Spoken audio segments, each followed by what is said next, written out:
Thank you for joining us. We just came out of Getting to Know with Ahmed Mostafa. It was a great segment. I'm here with my co-hosts, Hisham and Feroz, and we're going to dive deep to really get to know Ahmed Mostafa. Let's jump in. But Ahmed, thank you so much. That was a lot of fun. Thank you. It's a pleasure to be here. Assalamualaikum. It's good to have you, man. Great to be here. So we really want to know about you. You know, your story, who you are, you know, growing up. You said you grew up here in the Bay Area. Yeah. What was your childhood like? Yeah, it was unique. I would say to start, you know, my mom had a rule. I'm the child of immigrants, Egyptian Americans, or Egyptians actually. And so my mom had a rule, like you could only speak Arabic in the house. And as a child, so I didn't know English to start. So my dad would tell me, you know, he'd feel bad for me, take me to the playgrounds, and I would be trying to talk to children, other children at like 4 or 6 years old, and they just look at me weird, like you're just speaking Arabic the entire time. I'm just speaking Arabic to them. And you know, he said he felt bad for me one time because he heard me say, like, trying to get their attention. And I was like, "Ana bahibbak," which means like I love you. I love you, yeah. Yeah, and they would look at me weird still, like, you know, which maybe they would have looked at me weird if they understood that too. It's like, yo, whoa, I just met you, man. Yeah, exactly. And so, yeah, it's unique in that perspective. Even like in preschool, my best friends were also children of immigrants. It was a Japanese kid and a German kid. Which, like, you know, come to think of it, it's like, what, the axis of evil there. It's like, interesting, yeah. But, you know, I would say it was unique because I was also in school, I was the only Muslim, I think, for almost all the way until preschool to high school. I was pretty much the only Muslim in my class. And so that was very unique in the beginning, and then it changed after 9/11. Mm-hmm. I think that's a common immigrant story that I can relate to, at least. I know that same thing. My family moved over from United Arab Emirates, and growing up in Canada, not knowing, first of all, there's actual winter there as opposed to here in the Bay Area. Second of all, yes, we only spoke Arabic inside our home. And yes, most of my friends growing up were immigrants, right? Because there's that connection of being different. Right. So it's totally relate to that. Yeah. By the way, big props to your parents for pushing that. Because, I mean, how is your Arabic today? It's still very broken. It's like, you know, there's this. I learned English and I never looked back. Yeah, I mean, like, that's also what happens also when you get siblings, right? Yeah. And so yeah. the Arabic only rule. Yeah. You know, the Actually, it was something that we we've been trying at home with our kids, and we failed like so many times. It's just like we'll do it for like 2 or 3 weeks, and they win every time. Yeah. We go back to English. So subhanAllah. No joke. So my kids, 2 of them are older. They're teenagers now, and I have one that's 6 years old. With our first one, that's exactly what we did. We were like only speaking to them in Arabic. They had broken English. People thought that my daughter was an immigrant. Right. But yeah, after a while, once the second sibling came in and then they went to school, it was game over. So hard. Yeah, I mean, like, and I think the process is it works this way is like, you know, this is like a message to my sisters, like, you know, I'm the best at Arabic. Yeah. That's true. And then the middle one is, you know, better. And then my youngest sister, her Arabic, mashallah, she reads well. No, mashallah. Nice, But, you know, aside from that. That's where it stops, huh? That's where it ends. I mean, That's the... Mona, I love you. Like, and she always gets at me. She says, my Arabic is better than yours. I was like, okay, let's watch some Egyptian TV. and then see where it goes. Yeah, and see, like, you tell me the story, what happened. So how old are you when 9/11 happened? I was around 11 years old. And so it was, I would say, like, my identity to others changed overnight. And I think I was always different to people. But I was otherized instantly. I was almost objectified as an object of suspicion. Like, And you hear this phrase, and I heard it so many times. I'm sure you've heard it. People will talk to you about Islam and what it means to them, and I'll be like, wait, that's not me. They're like, no, it's not you, because you're one of the good ones. And that I struggled with that phrase. It was really hard to understand what that meant, because it sounds like a compliment, but deep down there's something far more ugly about that statement. It's not. It's like your roots are not, you just happen to be good. Like, you were like you're like an apple that grew up in a rotten orchard, and somehow you're the good apple, but the rest of it is. And so it's about what your roots are, your family, your cousins, the people who look like you and identify as you. And 9/11 is interesting, because at that point in time, I don't believe like our communities had allies. Like, we were hearing bad things from Republicans and Democrats.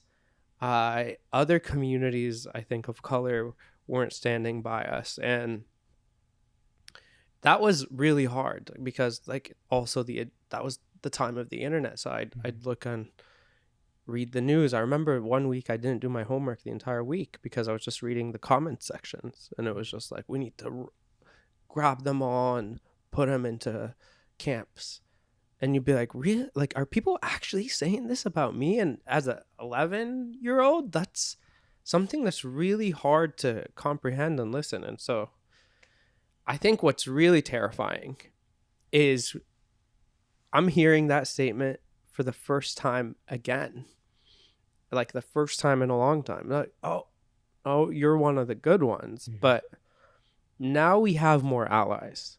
Now more people are standing by us. But I think there is a scary component to this, is like with the also advancement of technology and YouTube and TikTok, there's also advancement of misinformation, and misinformation travels so fast. And that's why we see a lot of really, really things that we didn't see back then. Like, we see hate crimes that we just couldn't even comprehend of back then happening to our community today. Do you feel like people are becoming more brazen in those sort of hate crimes and targeted towards our community? Yeah, I think it's not just targeted towards Muslims, right? But I think specifically recently with Palestine, after October 7th, we've experienced hate crimes in just very different levels than I've ever seen. Wadai al-Fayoum, and these names need to be heard, and these names need to be mentioned. Like, a 6-year-old child stabbed not once, not twice, but 3, 4, 5, 6, 7, 8, 9, 10 times. And it's like, the weight of me counting kind of describes the level of hatred. He was stabbed 26 times. Like, I'm sure it felt awkward listening to me count to 10, but someone stabbed that child 26 times. And when you hear about the story, about the fact that that man loved him, that man who did that built him a pool, that man who did that built him a treehouse, and then shouted, "All Muslims must die," when he was doing it, it's different. And then when he's questioned by the police and he says, "Yeah, I've been listening to a lot of what's been going on in the Middle East. That's why I did it." I think that's scary. And I think, you take that incident and you're like, where did that happen? It happened in Chicago. It's a liberal haven. Where did the three... Very diverse place, yeah. Diverse and liberal. Where did the 3 students who had the kufayas get shot? Vermont. That's where Bernie Sanders is from. Yeah. Where did the student who got run over by a car, where did that happen? Right here. Stanford. At Stanford. Yeah. And so, like, that's, I think, also because, like, although we have more allies, our elected officials, our media, they're people with personalities and public figures, that silence is deafening. And so when we don't controvert those statements, when we don't bring these stories up, you do get these hate crimes. And so it is our responsibility to talk about justice and human dignity. Yeah, I mean, when 9/11 happened, I was only 3. So I don't remember like a life before that. You know what I mean? I don't really see like I didn't grow up knowing like, okay, cool, like everyone loves me, everyone doesn't see me as like a Muslim or anything like that, but I only saw the aftermath of it. And so for me, it's always been that way. And so it kind of like died down a little bit. And then now with October 7th, it just shot right back up. And I feel like I'm getting those same feelings and that same hostility towards others online as I did when I was like, at Granada, just sitting in the computer lab, reading comments under like random videos. So I'm curious, how drastic was that tone shift right after 9/11, and how similar is it to what we're seeing today? It was really drastic. I just remember, and I think the rhetoric at the time was also just very vile towards, Muslims and Arabs. Like, because we can't forget also about the fact that this stuff doesn't affect just Muslims. Actually doesn't affect just Arabs, because there's also Arab Christians that are affected by this. It affects people who are brown too. Like, it affected Sikh people and it affected others. Like, this nasty rhetoric that somehow people are less than, they're not equal in that kind of way, they're evil, right? It's like you look at some of the videos of like certain party conventions and you see how many times they mention Islam, how many times they mention radical Islam and terrorism, and without having anything controvert that, like it just presents this natural thing that, oh, you're naturally violent. Like, I do a lot of work on women's issues, but like I've had conversations with people like, you hate women, don't you? I'm like, excuse me? What? It was like, well, you're Muslim, so you don't like women. I'm like, that's not true. That's not who I am. I believe that humans are human regardless of their gender or their ethnicity, their background. And I think, tell me you should come meet my mom, then we'll talk. I mean, like, I think at the end of the day, like, all the stuff, when we kind of fight for humanity and like when we fight for human dignity, whether that's in any kind of way, it's about saying that people are entitled to live as people. I think that's the crazy thing, which is like, if you look at our religion, you'll understand how women are honored to a very high degree, that it seems like surreal when you are faced with these sorts of questions. Are like, do you hate women? And you're like, I would sacrifice myself to protect any woman, not just women that I know or that I'm close to. Do you think that that has to do with the fact that, like, Muslims only make like 1% of the population, if that, in the United States? Do you think it's just a general like ignorance? Most Americans, who aren't Muslim, don't really know a Muslim, and so there's this idea of they'll just learn about Islam from other people taking that narrative on our behalf and wanting to spin it whatever way they want.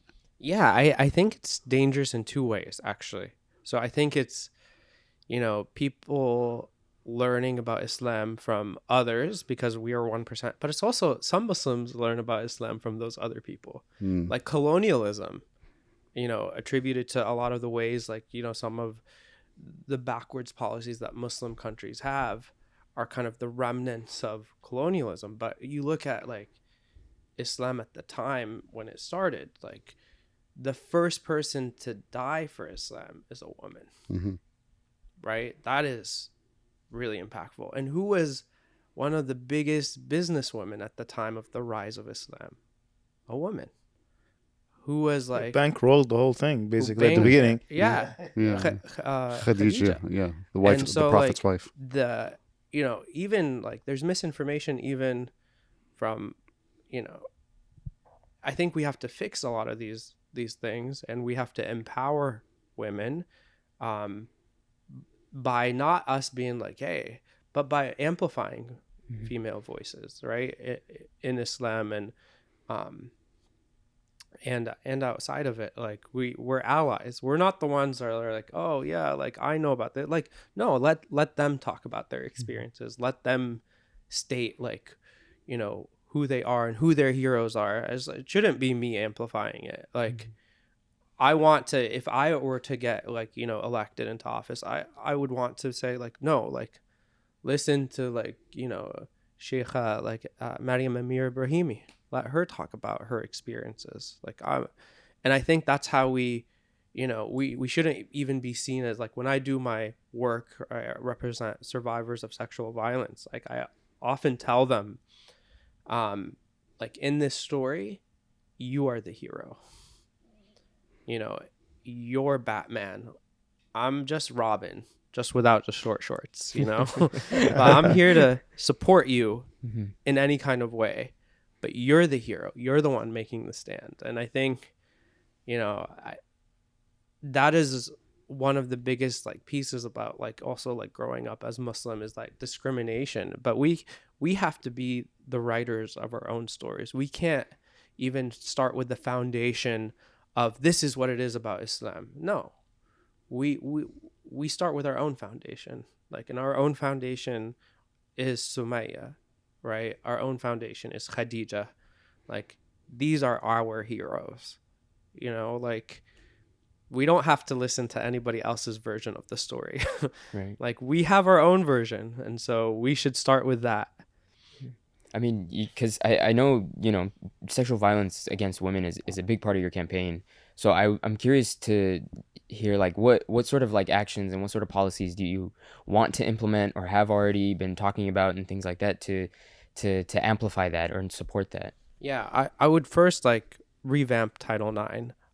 Title IX in this country is very important because it has empowered women. And it's, again, like, the idea even behind feminism, it's an interesting concept. Like, if you talk to a lot of people, they'll say feminism is the radical notion that women are people. And I would say, you know, it's a funny statement because that it shouldn't be radical, right? But it's about ensuring that people have the rights of people. And so with Title IX, you want to protect people who are in their most vulnerable positions, specifically survivors of sexual violence, and redo some of the laws that have been undone in, you know, the court systems, because oftentimes, you know, complainants are the people who are usually the survivors, and respondents are the people who are the perpetrators.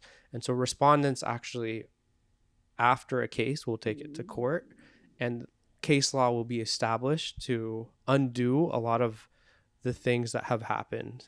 Whereas a complainant is less likely to take it to court because she's gone through the worst moment of her life. She's gone through the Title IX process, and she doesn't want to live through that again. And it could be, like, you know, sexual violence could happen to anybody. So when I say she, it could be a he or it could be anybody. But in a lot of these cases, they don't want to relive that experience. So there's a lot of case law that has been undone, or case law that has kind of undone a lot of, like, the good things about the process, or even, like, other kind of components of it. Like, I'll tell you something that you wouldn't even believe is, like, you know, if, you know, while reporting a violation of Title IX, you committed another violation.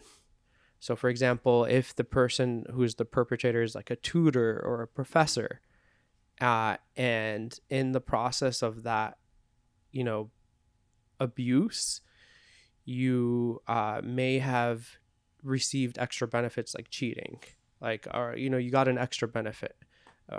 And so that would be considered academic dishonesty. So you report the violation. Sometimes what the school will do is it backfires basically on you. Yeah. And it might not, it's probably most likely not true.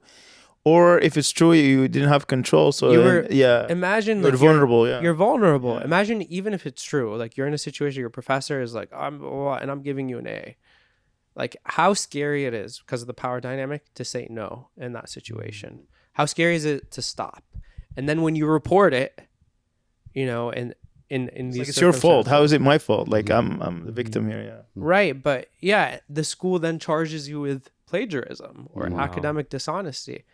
And so you have to establish like certain protections, like there's something called derivative immunity. And without getting into the details, is like from the incident, anything that derives, so there should be derivative immunity. Anything that derives from you reporting the case shouldn't be used as evidence. But maybe if it was kind of coming from the outside, maybe that can be used as evidence.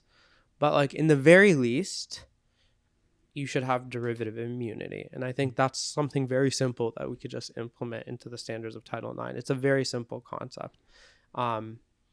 And so, yeah, that's one thing that I would do. So that's very unique in terms of, you know, honestly, we are a lot about policies in Congress. Not a lot of people are talking about this. Right. And you seem very passionate about it. What about this makes you want to take this as, you know, a policy that you really want to see come through in Congress and have more people speaking about it? Because it's about, I would say it's about restoring basic human dignity in people and saying that their stories matter, that their lives matter. You know, in so many of my cases, I would say like people's lives have been so shaken and destroyed that they have lost complete confidence in who they are or the people that they were meant to become.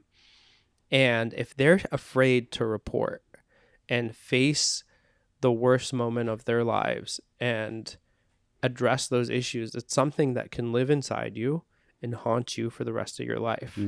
Right. And again, I'm not saying that I know about this. I'm just amplifying that voice, those voices, and talking about the broad kind of perspective of the people who I've talked to and represented and their experiences. And so we want to give people an opportunity to be the best versions of themselves, to say, hey, you are not defined by the worst moment in your life. You are the person who you were before that happened and more. And, you know, you are so strong and you are so resilient because of what happened, right? If there's any meaning that we derive from this, it's your resilience, that you're here today, that you've actually chosen to take on a case, that you are standing steadfast in your personality, in your independence, in your individualism, and your values. And I think even hearing that sometimes from someone like me, like who is a Muslim man, who like the stereotype is we don't stand for those people, like gives people power and gives people dignity. And me being humble and saying like, you know, you're the hero. I'm just here on the sidelines. Like I'm just here saying you have this. I'm just reminding you of the very person that you were before. Like I've had stories of people who were on their way to medical school and, you know, that moment happens and all of a sudden they're like, you know, I ask like, cause I'll ask people like, what's your dream? What's your dream job? And sometimes they'll be like, I want to be, you know, and there's nothing wrong with this job, right? Sometimes you can sense in their voice that they're not telling you the truth. They're like, I want to be like a physician's assistant, and there's nothing wrong with that job. It's an amazing job. But you're like, you know, is that your real, like what you could hear in their you voice. could hear in their voice that they had something else. That they're not serious about it. yeah. They're just like, there's something else I want to say, but yeah, it's okay. exactly. holding So you back. push. You're like, is it really your dream? It was like, actually, no, it was to be a doctor. But after what happened, I just know that I'm not good enough for that. Wow. They just get super, super discouraged because They're discouraged, and then Self-esteem, I think, just drops. I guess. self-esteem drops, Yeah. like grades drop. And so like in a lot of these circumstances, like people, they see themselves as this shining figure. And like, you know how confidence is, right? We've played basketball before. When you're shooting your shots and making them one after the other, nothing can stop you, right? And even if you miss, like, and you keep shooting, It's like the next one is in for sure. yeah, and people also, your attitude, people also have faith in you. Right. Like, they keep passing you the ball, but the moment you start apologizing for missing shots, nobody gives you the ball, no matter how on fire you were, right? It's like, you're just like, sorry, my bad. Everyone remembers the my bad. But in a lot of these circumstances, their whole life changes. Like, someone say, like, I've had, multiple cases, so I'm not talking about a specific person, but like where someone's GPA was like a 4.0 and then they graduate as a 3.8, and all of a sudden, because of that experience, and their final year grades are terrible, right? It's dropped them from 4.0 to 3.8, which is still amazing. Yeah. But you have to remind them, like, dude, you still are everything that you were before and more. And, sitting with them and then putting them on a path to success, because I think also in these circumstances, like me, there's a privilege that I get when I represent somebody like that. Like, they haven't told this to anybody. Sometimes they haven't even told it to their own family members, right? But I know it. So they've been already vulnerable with me about their worst moment of their life. And so if I can listen and hear more about the less vulnerable things, the other insecurities, like, I'm not good enough, this was my dream, blah, blah, blah. You can just remind them, like, no, like, this is just, like, you went through a really traumatic experience. You have to retrain the mind and the brain to figure out what is defining about it, because it is traumatic. Right, of course. There's actually like 5 stages, and this is something I've learned for, like, going through depression myself, but there's like 5 stages of like OCD that happens a lot of times when you have a traumatic incident and you're depressed about something. Excuse me. The first thing is the traumatic incident itself, and you can't change it. And then the next stage after that is where you are now because of it, right? The third stage is, your interpretation of the incident, or like where you are now. The fourth stage is what that makes you feel. And the final stage is what that makes you do. So there's something interesting about this. Is the what that makes you do piece reduces any anxiety or depression, and the what that makes you feel. So after you, like, if you think about a traumatic moment in your life, after you've, talked about it with a friend or seen a therapist about it or talked about it with an attorney or journaled about it, you feel better, right? It's just like, but the thing that people don't know is long term, the what that makes you do piece, long term, like, instills your interpretation of the incident. So if your interpretation of a very traumatic moment, like in many of my cases, is it was my fault, I was wrong, or I'm so stupid, I shouldn't have done this, that actually starts the cycle all over again and makes someone much worse. So like a therapist will see somebody, for example, and they'll be like, every time we talk, that person gets better. Or even if you know somebody that's going through, so every time I talk to them, they get better. But then the next time I see them, they're worse. Why? It's because something with the interpretation Of the event. hasn't changed. Right. And so what you want to do is you reshift it, right? You change it. It's like the qadr aspect of it. Like, that's Yes. why in our faith, qadr is a big part of it. It's like we don't It's have true. any control. right.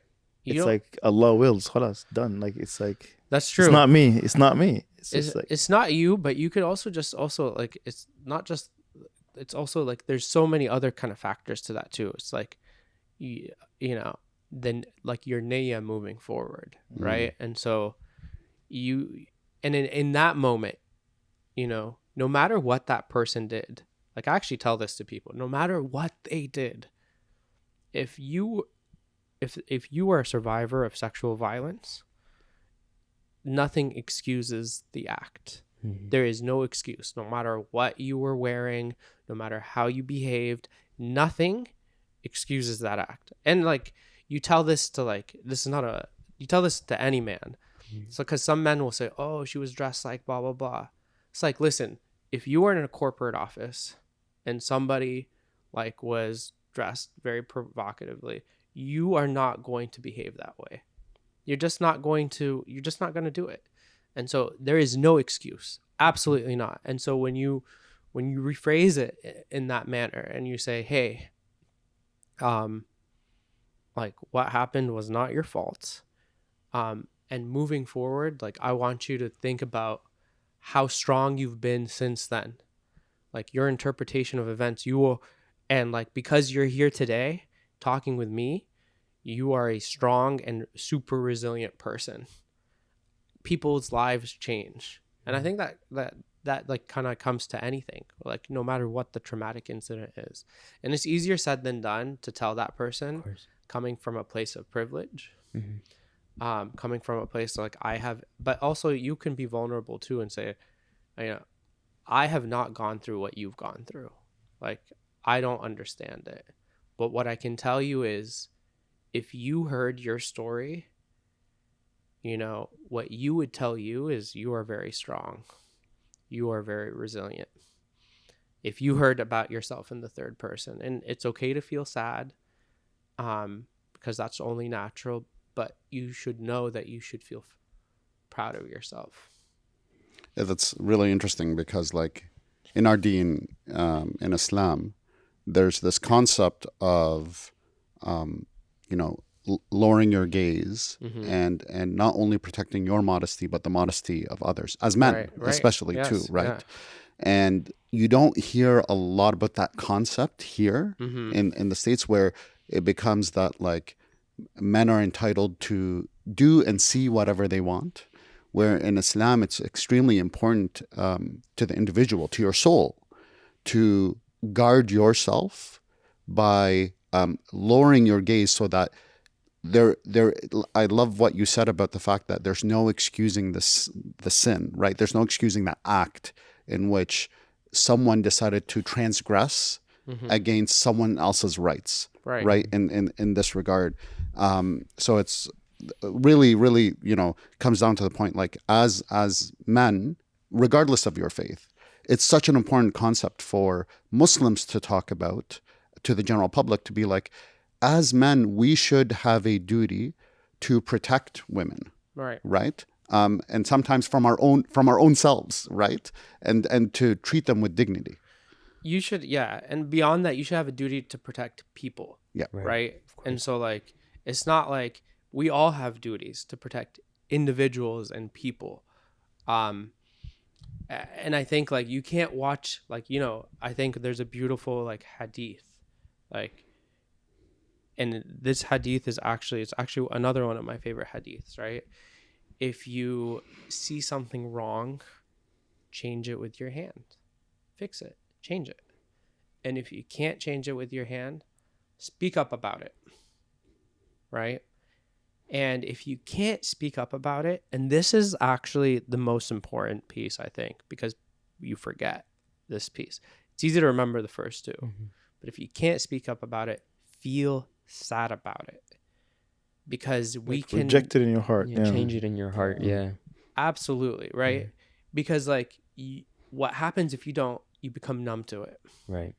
You become numb. And how many times, for example, do you walk past somebody who is needy in some kind of way, and all of a sudden, over time, you become numb? You become very desensitized to it. You can't. You can never allow yourself to become desensitized to injustice. Right. No matter how long it's been going on, you can't do it. It's like, you know, and you should go, and the reminder is that you should go beyond it. You should speak up about it, and you should fix it. I'm curious. So how did you end up getting into technology? This is really interesting, by the way. Thank you for sharing this. I didn't know a lot of this, and I'm definitely more aware, right, of this, and I'll definitely look more into it to educate myself.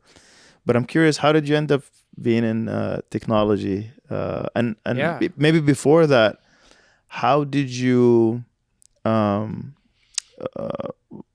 out of that 9/11, you know, like experience that you had? Like, you were in middle school at the time?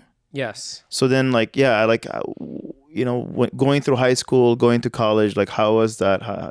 Yeah, I guess like my life transition has always been after 9/11. I mean, I always had this sense like of justice. Like I always wanted to um like I said, like I had like these dreams as a kid, like, I'd be on this horse, but like in a city, it doesn't make any sense. A horse in the Uh, city liberating people. yeah, I can a see horse it. in- I see it in my head. Come Yeah, on. yeah, it's A just modern day like- Paul Revere. Come on now. Yeah, like yeah. Yeah, British aren't coming though. uh I would say that became real with because I couldn't understand why people looked at me in such a way and how that changed so quickly. And like people who liked me and so I decided that I would like my dream was to like change the world for people, and I was like, what's the best way to do that? And like there's like really like in my mind there was like two ways, like law and politics. Like to really change people's lives. And so for me, I was like, okay, how are we going to do this? Like, so I went to Foothill College, a local community college here, and I ran for student body president and received the most votes. Nice. Yeah, like Wow. I think the voter turnout the previous year was 300 students. I got 800 or some votes. Wow, wow. that's awesome. Yeah, on my own. So you were born and raised for this. You were ready for it. Well, Like I mean, it comes natural to you then. It doesn't. Yeah, I mean, I think what I like to do is like, I'm born in. I think what my skill is like to coalesce people, to bring people together, and so like get people hyped and excited about change. Right. And I think that's what I've always wanted to really do. When you talk about liberation, it's not like defeating another entity. It's really like bringing people together. And like, I think that's the dream. And so like, I think that's what I did when I was there. And there at that time, there were like budget cuts and we fought for students' rights. Then I transferred to UC Santa Barbara. And I also, like within a very short period of time, became the president of like the little local dorm and also became the student body vice president for external affairs. So my goal was lobbying in Sacramento, and we tried to introduce something called the Middle Class Scholarship Act. It failed by one vote. Oh, Yeah, but it would have reduced University of California tuition from $12,000 a year at the time, which is way more now, to $4,000 a year. Wow. Oh, wow. Yeah, And it lost by one vote. It lost by one vote. Yeah, Wow. It was introduced by Speaker of the Assembly Perez, and c'est la vie. It just didn't work Wow. out. It's literally one vote, and then, one yeah. person, right? It makes a huge and difference. Like that's a big thing is prioritizing education. And when I was also there, we lobbied for the California Dream Act as students, and we got that. With other coalitions, we got it passed. And then I think moving on, I did like a brief stint as a summer school teacher, and then went to law school and did street law, where I taught students in inner city Chicago. And I think that was the first time I was really exposed to seeing real life the injustices of not just education, but of like race specifically. So like I'll just give you an interesting statistic about Chicago, right? So Chicago public schools, like Chicago as a city actually is like has a plurality almost of like white people, or like a large population of white people. But their public school system is 8% white. And almost combined, like I think the remainder is largely Black and Latino. And so when you deprioritize, Wait, they go to private? Everybody goes to private schools? private schools or charter schools. Oh, interesting. So when you deprioritize public education, who are you deprioritizing? Right. Think about it that way. And I think that experience was just being a part of it, very much changed my perspective on views like affirmative action and such, where I was at first I was like still in favor of it, but I just didn't understand how deeply rooted it was. Then, I worked a little bit as a law clerk during my law school days as well, with the public defender's office, and did a post-bar clerkship with the public defender's office. And I also saw deep injustices, like that, there are statistics that shouldn't be statistics. Like 1 in 3 Black men in the United States is on a path to go to prison. Wow. Statistically, right? And I think that's a lot of ways because the criminal justice system is broken in so many different ways, like from how the laws are written, like the crack cocaine disparity. I don't know if you all know about that. Certain groups use crack, certain groups use cocaine, and the punishment is very different. It's vastly based different, on like the amount you have. And like they tried to fix it, but it's still not completely fixed. And so how the laws are written affects certain communities more than others. And then how they're enforced affects certain communities more than others, like marijuana arrests, like the number of racial groups that use marijuana. Some groups get arrested far more than other groups do. And that was part of the reason why they legalized it here in California. It's part of the reason why they legalized it, because it's if you look in a lot of cities, the people of color, specifically like I think we can't talk about racial justice without talking specifically about how criminal justice is disproportionately affects our Black population. And so like it's not just people of color, but like specifically we have to stand up for our Black communities here in the United States, because the system is written and targeted like towards them. And like, so we have to acknowledge that, and we have to say like, this is not right, this is wrong, and we have to do better. And so like you look at these disparities. So the law is broken from when it's written to how it's enforced, to like the jury selection, to the verdict, to the appeals. So just the whole thing. From top to bottom, entire stock. And you have to acknowledge that in order to fix it. Right. And so, I think like for me that was very important. And so like to transition into tech, I needed, like, for me, like it wasn't, I had to do something. If I was going to get into tech, it would have to be something that, rights wrongs and like stands by justice. So I worked at Google resolving like derogatory content and misinformation, specifically within the realm of like election integrity. But why did you want to make that jump from what you were doing to tech? It just happened. I just got an opportunity. That's really, I wasn't looking for it. Okay. I actually initially had founded like a thing on the side while I was doing my clerkship with my best friend Muhammad Abid, who I'm better at basketball. Just gotta throw that in there. It's the second time you threw it in there. That's good. Yeah, exactly. Like if you're listening, when's the last time we played one-on-one? I won. Absolutely. Yeah. But he's my best friend. Yeah. And we founded an app together for Muslims initially at the time, and we're both working on the side on it, specifically to build community for Muslims. But we built in, like where I came in, is we built in features to actually protect Muslim women. So there was a marriage component of that app. And so we made a feature that Muslim women could screenshot Muslim male profiles, but males couldn't screenshot female profiles for the purposes of like, exposing them, sharing with, safety, Just and safety then in general, safety on the opposite end. Yeah. Like, hey, I'm going to meet this guy.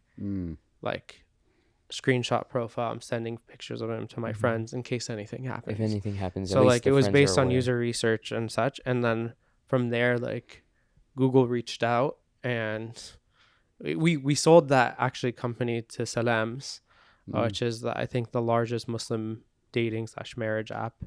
And Muhammad, mashallah. Well, let's not talk about it. But like, yeah, so we did a good job there, and then I got my Google opportunity, and my focus was, election integrity, derogatory content, and understanding even like how like it was product policy. So like how like our products will change with AI, and how do we protect those things? Like how do we protect against misinformation with the advancements of AI? How do we protect against derogatory content with the advancements of AI?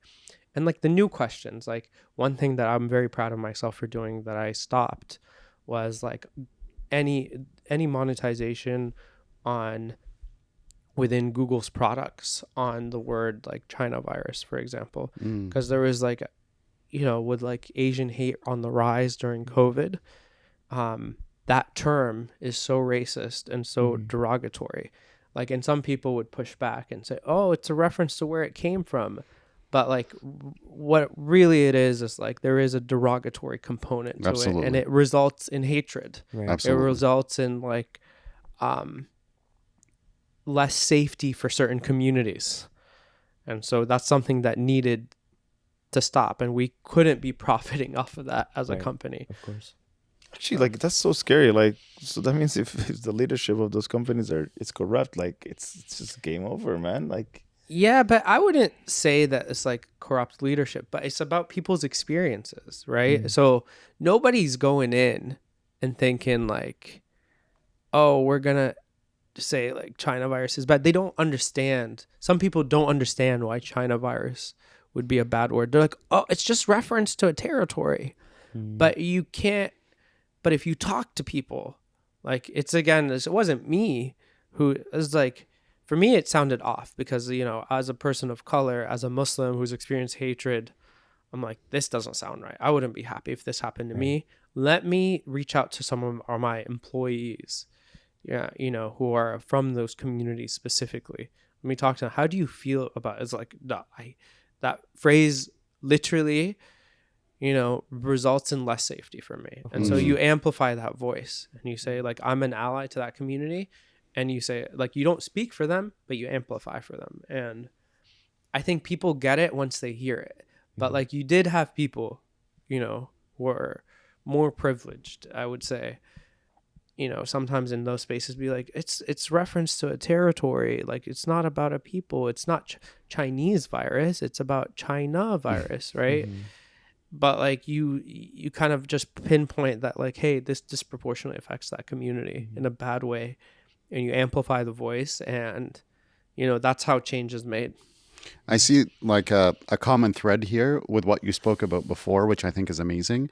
When you were talking about how it goes from policy to policing or enforcement of those policies and policing and so on, that like at the end of the day, this sort of rhetoric goes to influencing the public, which then folks that grow up to go and write policy, and it's just this continuous circle of like dehumanization, the removal of dignity. So you coming in, like at first I was like, I don't see how you could go from what you were doing before to tech, but like now that circle's kind of complete. This is how you get rid of misinformation, so that people who write policy write good policy instead of dangerous policy. Right. Yeah, exactly. And I think also it's another big thing is like when we write policy is we have to have humility.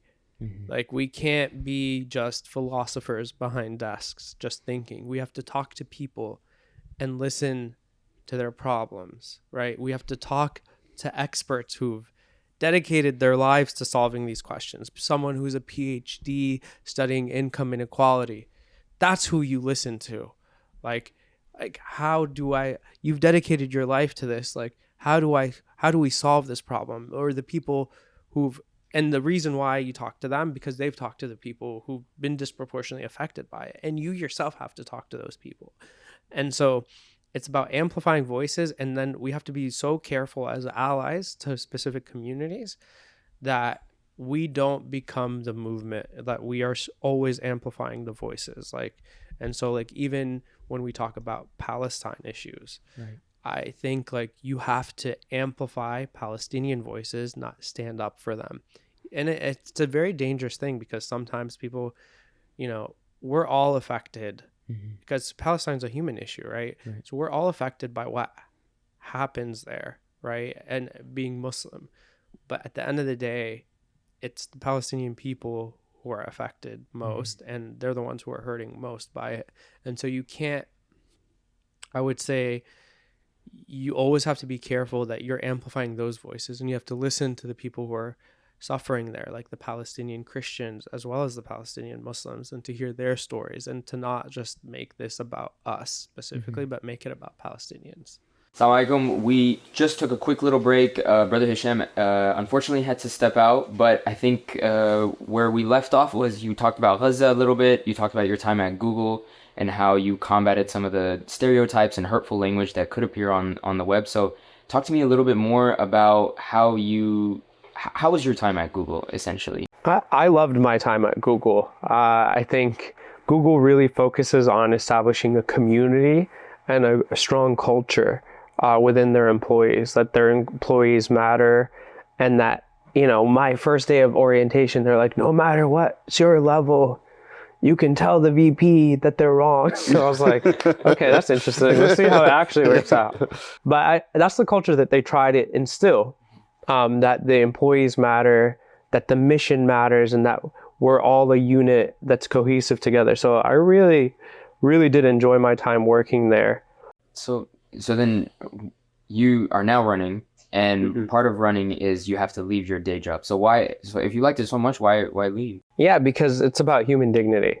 And it's about standing up for people. Like everything that I've done in my life has been, even whether it's been working at Google, representing survivors of sexual violence, whether it's been working with the public defender or education, you know, being a summer school teacher.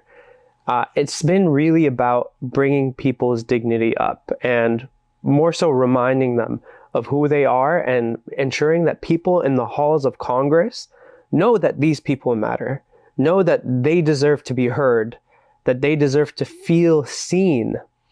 And that is basically what my campaign is about. It's about bringing that identity to people, that they are humans just like everyone else.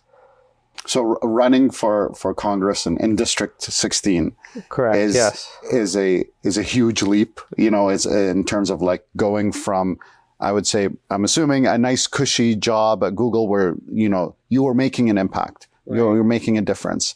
Was there sort of, do you believe that everything that you've done in your life was leading up to this moment, or do you feel like there was a defining moment while you were at Google that caused you to want to serve in public office? It's twofold. Everything in my life was leading up to this. Like, you know, I'm very well rounded in terms of my experiences with regard to justice, but also recently, you know, with what was happening in the world. And again, this is not just about a specific community, but just the injustices happening around the world, both in the United States and outside of it. And the amount of people who feel unheard, and the amount of people who feel like silenced, that their voice doesn't matter. I'm here to say your voice matters. You should be heard. Like, we should care about these things. We should vote. You know, like something that's very important is that our communities, and when I say our communities, I don't mean just Muslims and Arabs. I mean everybody. Like, if you're living in this country, to vote, because your vote matters. It makes a huge difference. Just people knowing that you're voting means that they're going to start paying attention to your issues. And undoubtedly, you know, at any point in time, when we start voting, people will want to serve you and say, hey, I actually care about what's going on in your day, you know, and they're trying to do that now with our communities. But we have to really bring out the vote and like ensure that people's lives matter. But that's also a part of the thing that, you know, I've dedicated my life to, is having people know that they matter. You know, anytime somebody says, oh, dude, my vote doesn't matter in California or whatever, but we see the impact on local levels. Yeah, I think that's a huge thing. I mean, that's because, you know, I know a lot of people who say like, oh, I'm not going to vote because we're such a democratic state that my vote doesn't matter. You know what I mean? And I think it's very important that you brought that up, that, you know, on a local level, your vote is huge. It's huge on a local level. It makes a huge difference because you're voting on things that directly affect you quite literally like down the street. Not only that, California, like I'm running in a jungle primary. So it's often Democrats against Democrats, right? So your vote matters locally and nationally because these individuals, it's not like it's like, oh, we're going to, in my race, there's 11 candidates and 9 Democrats. And so your vote is impactful for how the Democratic Party becomes aligned and how it views itself. Right? Who are the people? Because like, why are we not at the table? Like, that's an interesting question. Like, you may ask yourself, why are they not listening to us? Well, because like when we go to vote, you know, it's like, oh, we think about voting. It was like Biden. Oh, Biden, you know, it's going to go for Biden anyway. But at every level, and specifically this election cycle, specifically in the primary on March 5th, at every level, you have an impact to be able to create across like local levels, like city council, Democratic Party levels. There's plenty of people running. State assembly and state senate, like Omar Dean is running, and Congress. And so it's not just about president. In fact, like, you know, the president, when they make decisions, who's the one that has to sign off on their decision? Congress. Yeah. Right? And so it is very important that we come out in full force in multiple ways. So voting is one way, and that's the most important, just to be very clear. But canvassing is another way. You know, knocking on doors, telling our stories. You know, when we knock on other people's doors, right, as people who, like, you know, I've talked about being otherized, but when we're kind of friendly knocking on door, advocating for justice, not just justice for people who look like you, but justice for every person that is born as a human. People see that and they start to resonate with who you are and your stories. When you're an advocate for justice, like, that person is like me because they're fighting for me, right? And that makes a difference. Also, like, donations. You know, a lot of people talk about, I've heard this a lot, like, Ahmed, I'm going to just give to, like, you know, the people who are truly suffering. But okay, let's talk about that. The money that gets into those areas, sometimes legislation needs to open the door, quite literally, for that money to come in, right? So do you want your money, your aid that you're sending to certain regions of the world to be stuck at borders, stuck at the door? Or do you want people actually advocating such that that money goes to where you intended for it to go? And it's a responsibility that we have to amplify our voices, because, like, what happens to me when I take stances on issues that are maybe perhaps like justice oriented, that disrupt the status quo, is people invest against you. Right. People invest against you. And like, if we don't support candidates who stand for us and are advocating for us, then we won't have any. Like, less people will make those sacrifices in the future. Less people will make those decisions to create impact. So we have to really show up in every way, whether it's canvassing, whether it's donations, whether it's amplifying voices, like making people heard, sharing flyers, posting on social media. These are big things that are impactful across multiple levels. So it's not a binary thing.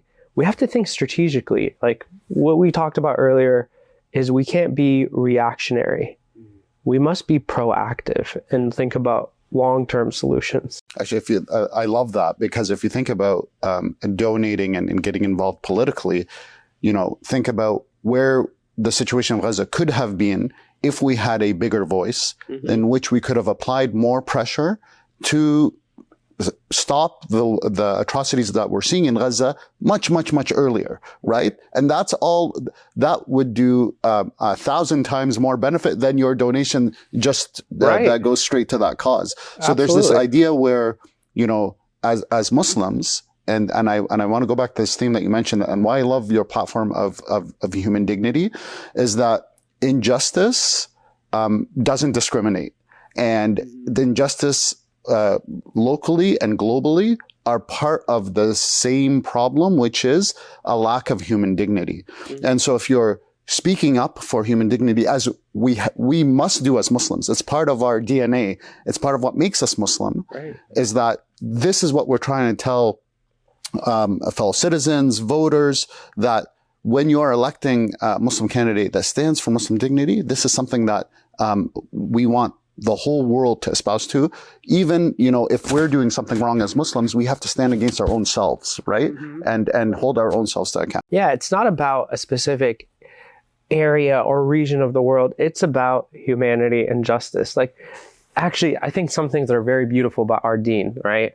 When God, in Islam, when God creates Adam, you know, he tells the angels, like, I've created a Khalifa on earth, like a representative on earth, right? And that is talking about humans. It's not talking about Muslims. It's talking about humans as the representative on earth. And then when God says, I've created humans in the best of form, it doesn't say I've created Muslims in the best of forms. It's talking about humanity. And in the very next verse, it's like, and they could be asfala safilin, like the worst of creation, the worst of the worst, right? And so we have the capacity, human beings have the capacity to be the best. And like, that's why human life is so valuable. Like, another like favorite quote of mine is like, if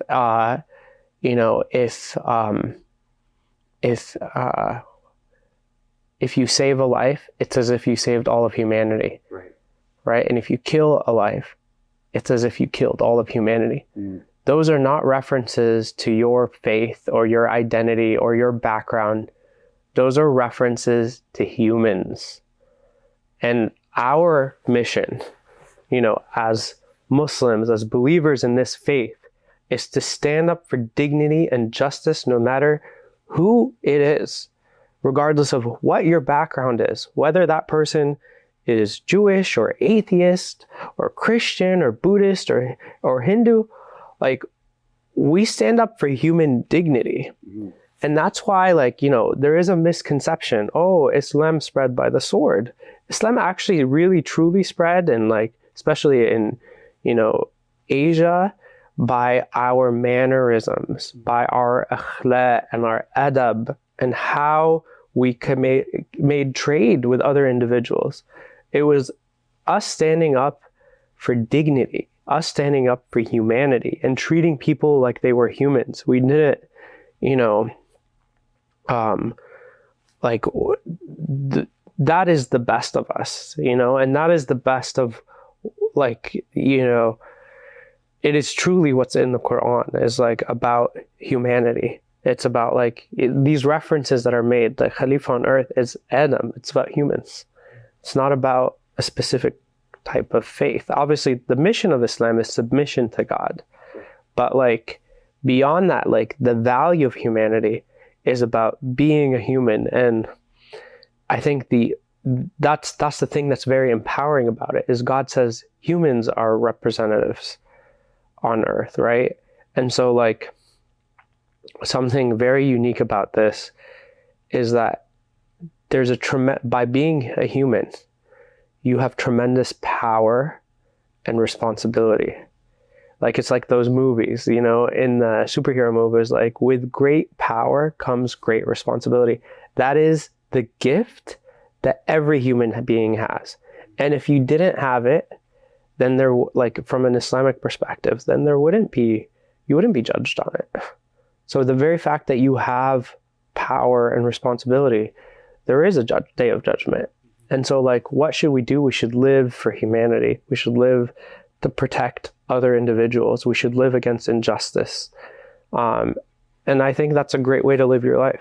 I love that. I love that so much because, you know, as Muslims, when people ask us what we believe, you know, we believe as khalifas, as representatives of who? Representatives of Allah subhanahu wa ta'ala, of God. And so you're holding yourself accountable, right? To God. And so you realize, like you said, with great power comes great responsibility, that we are always concerned that, you know, we're doing the right things because we know that we're going to be held accountable, and we must fight against injustice. So that's such a beautiful way of putting it. Yeah, we might against injustice for anybody. Yes, right. Absolutely. For anybody, like, and I think that's a big reason why I'm running, is because there's a lot of injustice to multiple communities, and I want to make those people feel seen and heard, whether it's survivors of sexual violence, whether it's people who are undergoing systemic racism, or whether it's happening overseas. Like, we have to say, like, no to injustice, no matter who's doing it and no matter who it's happening to. So can you tell us, you know, how can people get involved, Muslims get involved in your campaign? Yeah, we have something for anybody to get involved in my campaign that's super exciting. We have a congressional campaign fellowship. The fellows in that will be called the Future Leaders Fellows. And that'll be an opportunity for young Americans or young people living in the district to be able to sign up and learn about what it's like to be in a campaign, what it's like to volunteer, to make policy. And it's going to be great on the resume as well. And beyond that, for people who really believe in our mission, we're going to have lots of canvassing and lots of volunteering across the district for the March 5th primary. So from Half Moon Bay to Palo Alto to Los Gatos, we're going to have people canvassing, going door to door, talking to people about the mission, about human dignity, about the rights of people, and what this campaign actually stands for. And lastly, like, obviously, to fund our campaign, we need your help. We need contributions for the mission. You know, people will try to silence us with dollars.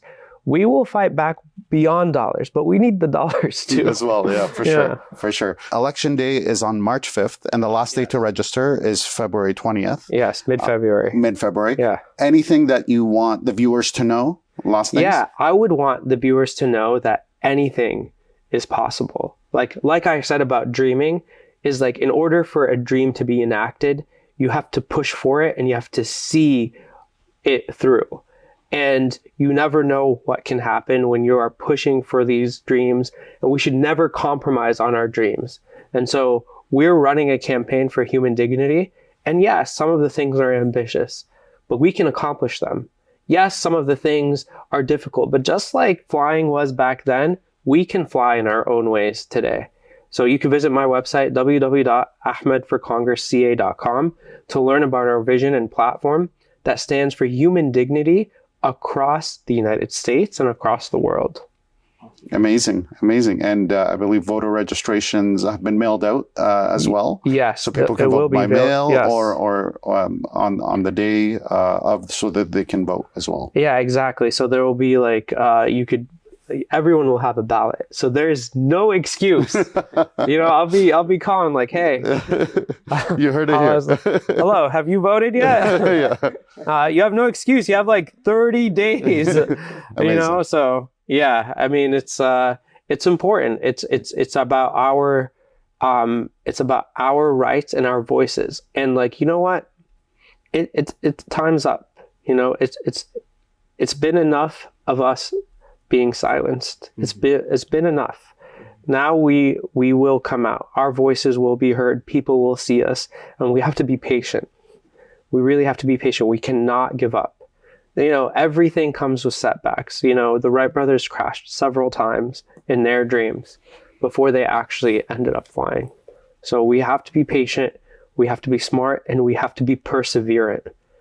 And just like, you know, what we believe in our deen is like, God is the best planner. So we try, we work hard, and we may fall down.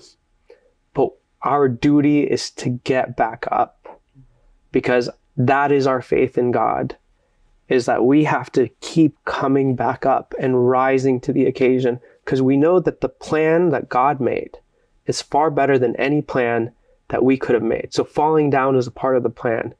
But it depends, like, who are you going to be? Are you going to be the person that got depressed and sat down on the sidelines? Or are you going to be the person that kept getting back up every time they fell because they believed in the mission, they believed in God's plan? Wow, what a way to end that off. That's a good ending. Yeah. Absolutely. Absolutely. Well, All right. thank you so much, Yeah, thank Ahmed. This you. was awesome. Thank you, Ahmed. Yeah, Really thank appreciate you. Yeah, I appreciate you And all. best of luck. Sorry.